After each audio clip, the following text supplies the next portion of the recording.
Este señor que tose con esa tos de primera hora de otoño es Cayo Lara. Muy buenos días. Buenos días. El coordinador federal de Izquierda Unida que hoy visita Hoy por Hoy. Gracias por estar aquí.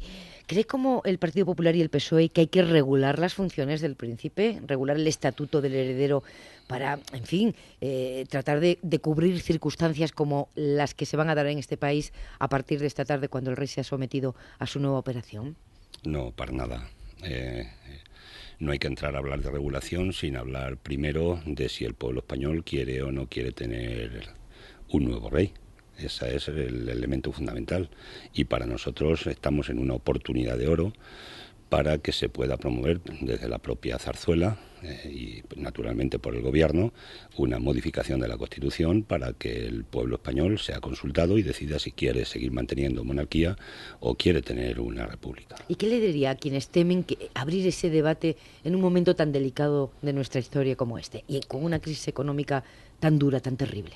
No, es un concepto democrático, no hay nada nuevo bajo el sol en este sentido. Eso no afectaría ni alteraría a lo que son, en principio, desgraciadamente, a la situación que tenemos, pero sí introduciría un elemento democrático de primer orden en un país donde lo que se está echando en falta es democracia. Es lo que están reclamando las calles cuando está saliendo tanta gente. Y, por tanto, el primer concepto democrático es que los ciudadanos podamos decidir si tu hija, si mis hijos y los hijos de la gente de este país, de los ciudadanos de este país, pues pueden optar a ser un día presidentes de la República y pueden ser elegidos por los ciudadanos. Es que es una cosa tan elemental desde el punto de vista democrático que me parece que tiene poca discusión, más allá de la gente que considere que son monárquicos y que quieren que el rey sea elegido por derecho de sangre, ¿no? Ya saben que además de escuchar esta noticia pueden seguirla en imágenes a través de cadenaser.com. Entrevista con el coordinador federal de Izquierda Unida.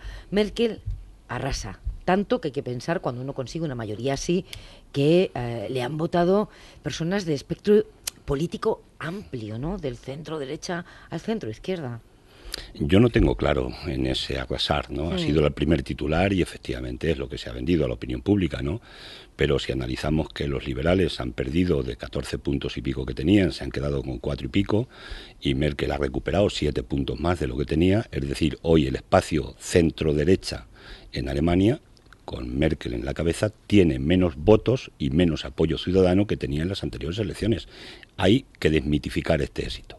Pero a partir de ahí, lo que no cabe ninguna duda es que lo que nosotros debemos analizar es desde el punto de vista de los intereses nuestros como país en cuanto a la construcción del proyecto europeo.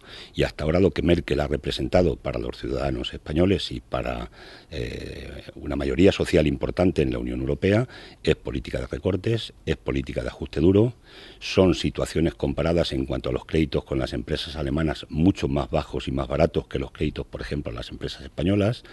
Es que nosotros pagamos unos intereses por la deuda soberana como consecuencia de esa configuración del Banco Central Europeo, que es una locura, 38.500 millones de euros este año. Cada día pagamos de intereses en España lo que cuesta construir un hospital de 500 camas.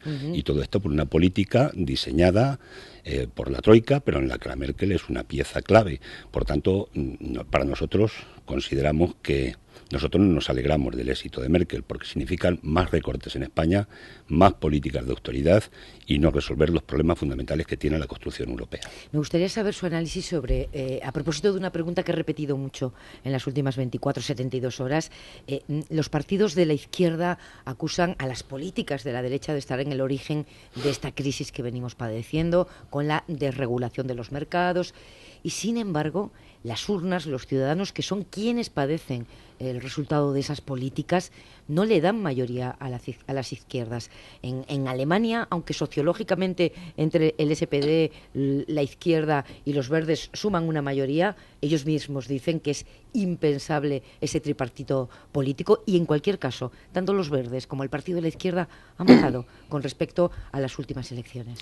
Vamos a ver, yo creo que lo que hay es una renuncia de la llamada socialdemocracia en la Unión Europea a postulados, yo diría, los más sociales que tiene desde el punto de vista los criterios de la socialdemocracia. Han renunciado.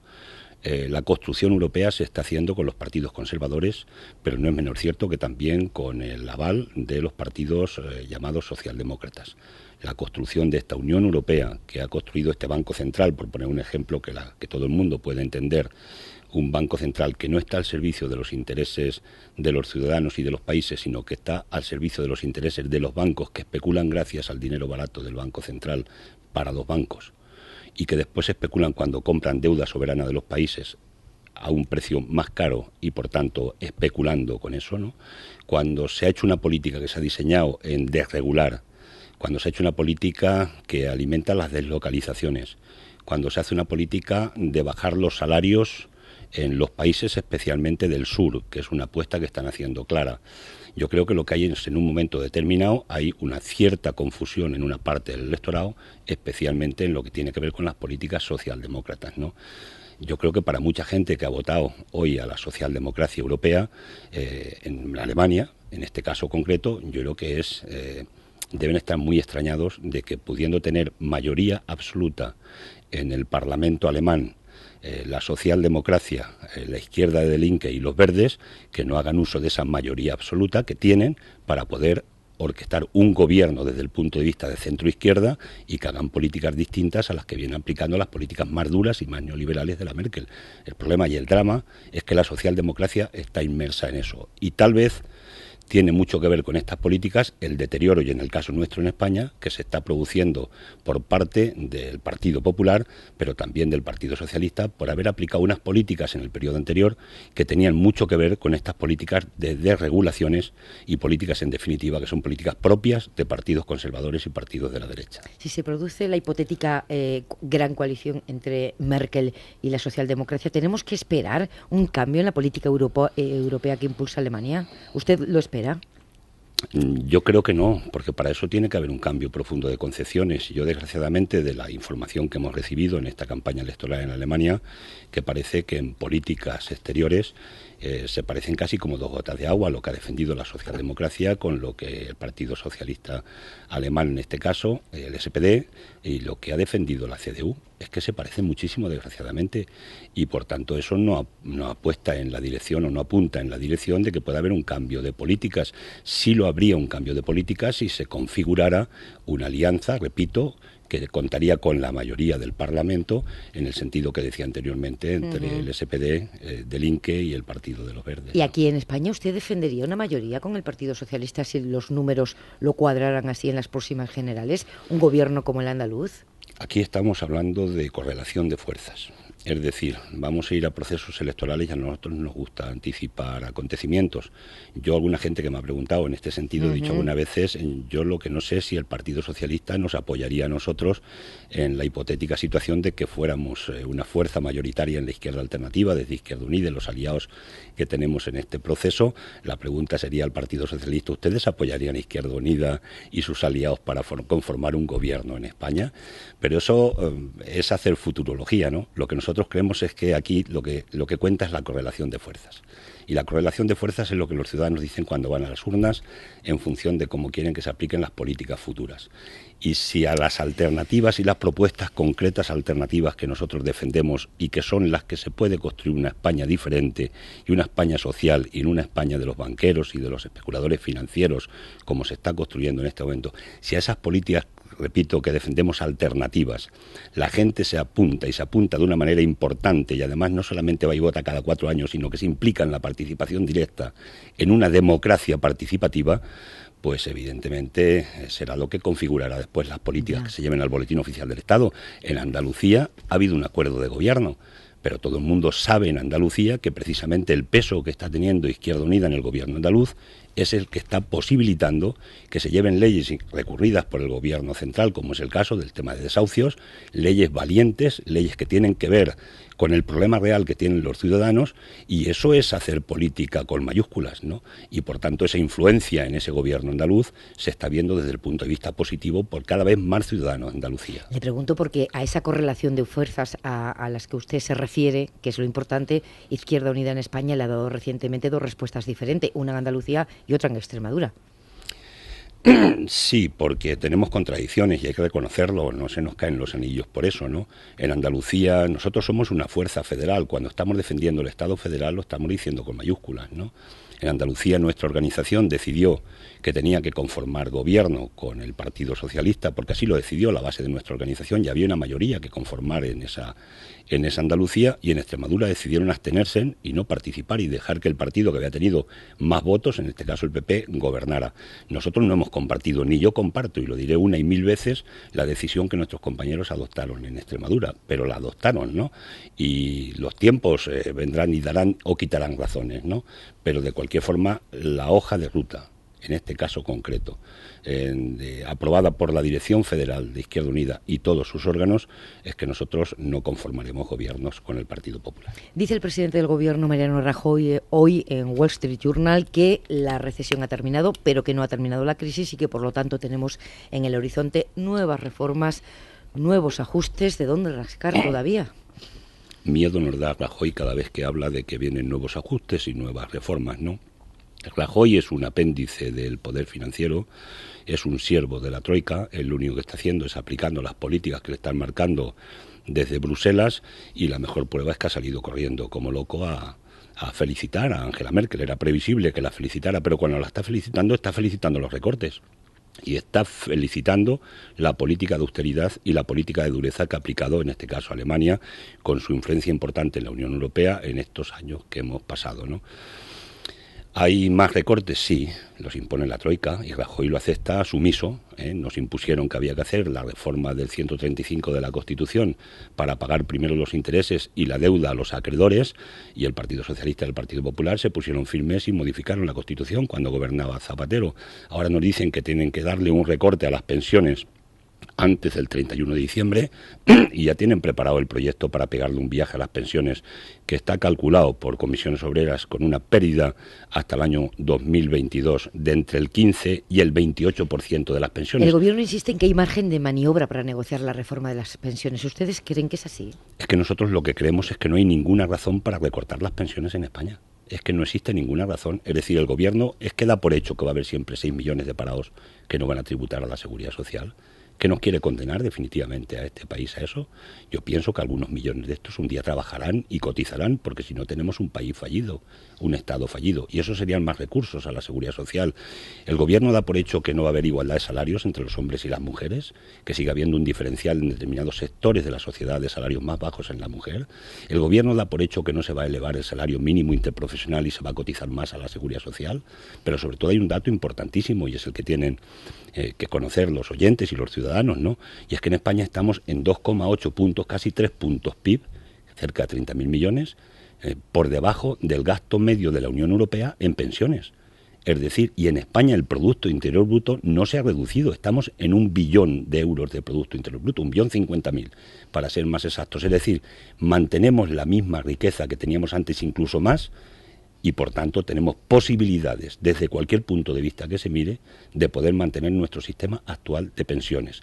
Pero claro, lo que no cuentan es el fondo del problema, y es el gran objetivo de esta modificación de pensiones, y es que quieren deteriorar el servicio público de pensiones para que los ciudadanos nos vayamos a buscar un fondo privado de pensiones.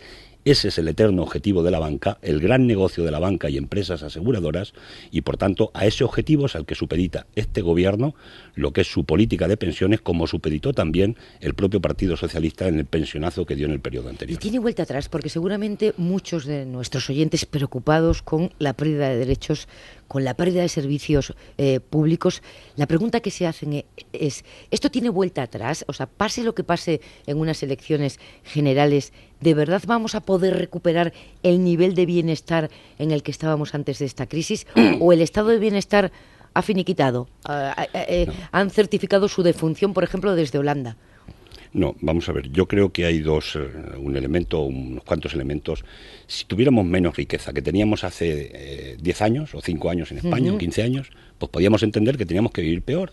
Y después discutiríamos quiénes tienen que vivir un poquito peor y un poquito mejor, porque aquí la crisis algunos no la han notado. Ha crecido el número de ricos en España en este tiempo de crisis. Estamos hablando ya de 144.000 ricos, que ha crecido un 5,7% el número de ricos, pero también ha crecido el número de pobres.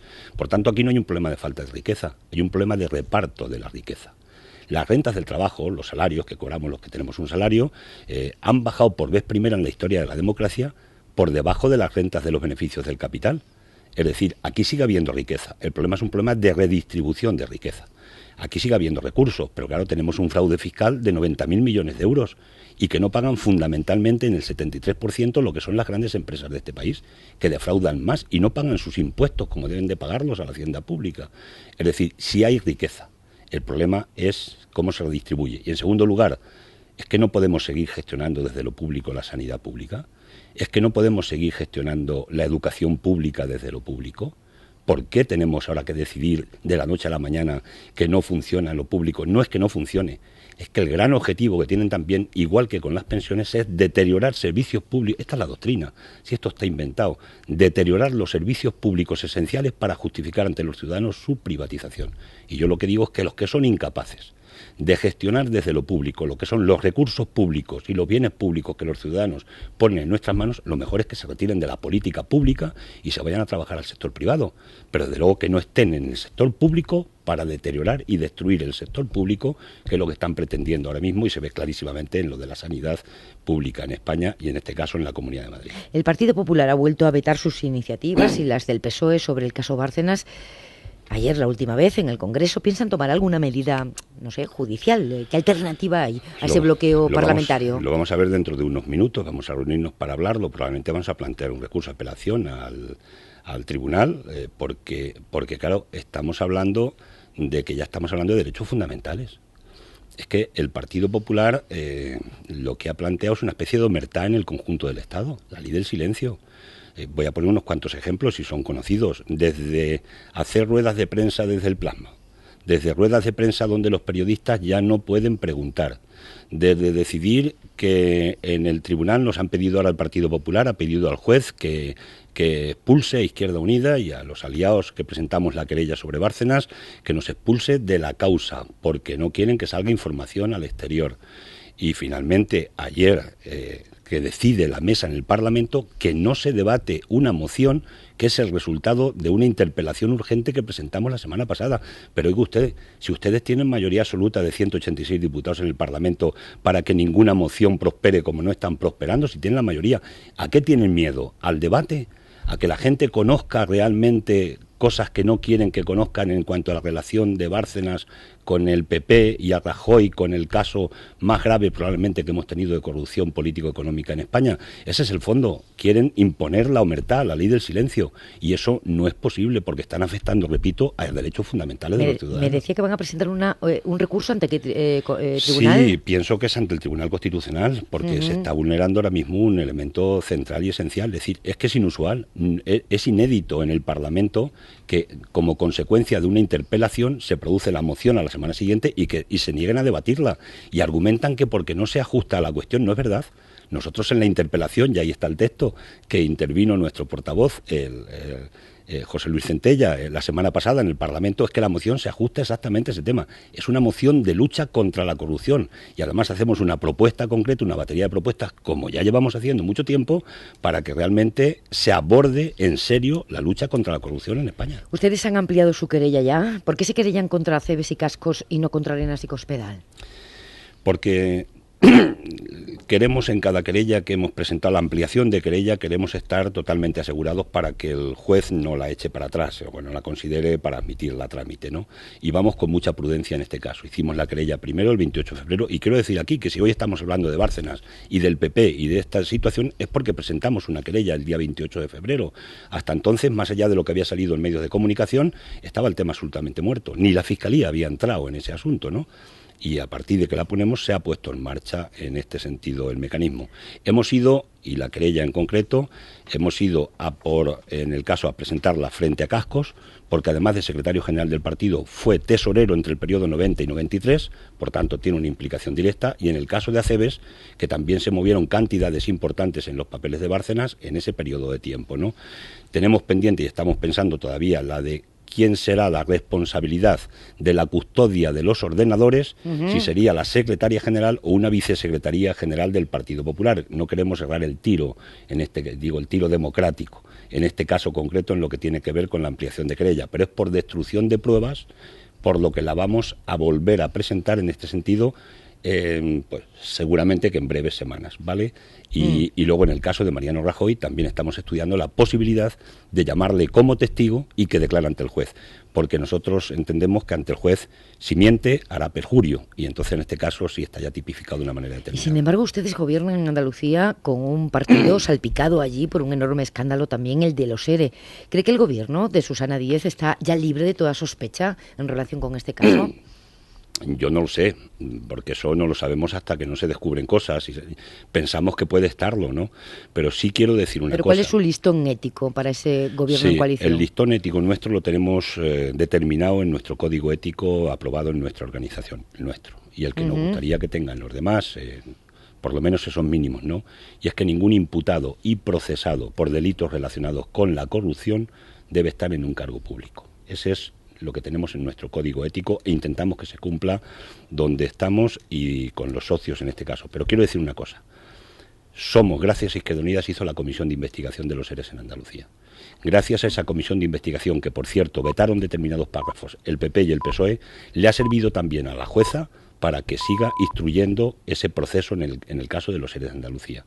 Y nosotros, en este caso concreto, la misma vara de medir, porque mucha gente nos imputa ser corresponsables de la situación de los ERE. No, mire usted, esto es de un partido político que tiene nombre y apellidos. Hombre, y que lo hicieron en un gobierno. Ellos. Sí, pero una cosa es gobernar para toda una comunidad o haber dicho, por este asunto no gobernamos. Nos vamos y que gobiernen otros, que gobierne Arenas, que es lo que algunos querían. Pero es que Andalucía no dijo que tenía que gobernar Arenas. Andalucía quería un gobierno que estuviera conformado, en este caso, como se ha visto por los ciudadanos, y se está viendo en las encuestas, en este caso conformado por el Partido Socialista y por Izquierda Unida, ¿no? Y nos hemos comprometido porque Andalucía es mucho más que el caso de los ERE. Pero, por ejemplo, mientras que allí se hace la comisión de investigación, aquí nos ha echado para atrás el Partido Popular la comisión de investigación que hemos pedido, nada menos que para investigar el fiasco que ha llevado a este país al desastre durante todo el proceso de la burbuja inmobiliaria, y las comisiones de investigación que le hemos pedido para investigar la financiación ilegal de los partidos políticos, y nos la están echando para atrás. Y nosotros, en el caso de Andalucía o en cualquier otro caso, seguiremos defendiendo la misma máxima. Caiga quien caiga, la aplicación de la justicia tiene que ser ágil, eficaz, y además se tiene que despejar ante los ciudadanos de que la justicia realmente está cumpliendo con las funciones que tiene que cumplir. Y caiga quien caiga, y le dé a quien le dé, porque en eso tenemos que ser radicalmente inflexibles. Vamos a ir terminando. La SER les viene contando hoy a los oyentes que el Ministerio de Defensa ha tenido que abrir una investigación, dicen que para aclarar dónde se rompió la comunicación, cómo se malinterpretó una orden que en la práctica ha llegado a los traductores que ayudan al ejército español en Afganistán de la siguiente guisa: o ustedes retiran la petición de asilo o no pueden aspirar a un puesto de trabajo que le conseguimos en Herat. Yo he escuchado esta mañana la noticia, ¿no?, viniendo para acá, y me he quedado estupefacto, ¿no?, porque de verdad, en un país donde aprueba el gobierno que si inviertes 500.000 euros en vivienda te dan el permiso de residencia y eres residente español, que a una persona que ha estado colaborando, en este caso como traductor con las Fuerzas Armadas Españolas, que se juega la vida y lo saben, y que si le dejan en Afganistán, en este caso, además del chantaje que supone un contrato a cambio de, le dejan en Afganistán, saben que es un objetivo clarísimo de los talibanes. Porque, por cierto, habrá que hacer un día el balance de ver cuántos más derechos humanos hay hoy en Afganistán que había cuando llegaron las tropas americanas y después las nuestras allí a salvar a los ciudadanos y ciudadanas en Afganistán, ¿no? Pero bueno, esto es incalificable. Yo espero que se corrija este tema y espero además que esta persona, si quiere estar aquí en nuestro país, me parece que tiene méritos más que aquellos que pueden invertir 500.000 euros para tener una vivienda, el permiso de residencia, para que esté aquí. Pero en todo caso, el asilo a una persona que, repito, además de colaborar con nosotros y por colaborar con nuestras fuerzas, hoy está en el punto de mira de los talibanes, me parece que sería un asesinato directo, y lo digo así, el dejarle a su suerte en Afganistán y no darle cobertura por parte de nuestro país. Cayo Lara, como siempre, gracias por venir a la SER. Buenos días. Gracias a ustedes.